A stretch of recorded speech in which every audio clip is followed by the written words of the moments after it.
রামকৃষ্ণ পরমহংসদেব বললেন, আমি তোমায় মারতে বারণ করেছি, আমি তোমাদের তো ফোঁস করতে বারণ করিনি।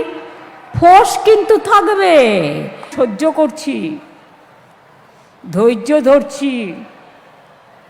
সহ্যেরও একটা লিমিট থাকে।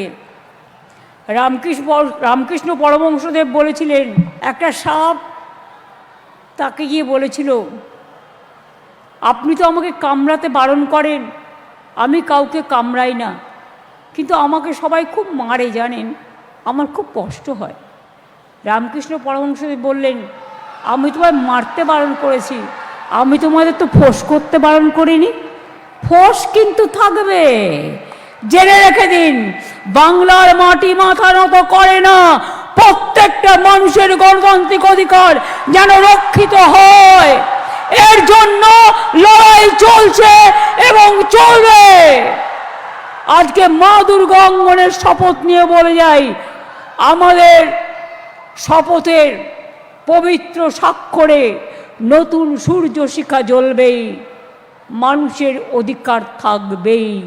আমরা চলি সমুখ পানে, কে আমাদের বাঁধবে? রইলে যারা পিছুর টানে কাঁদবে, তারা কাঁদবে।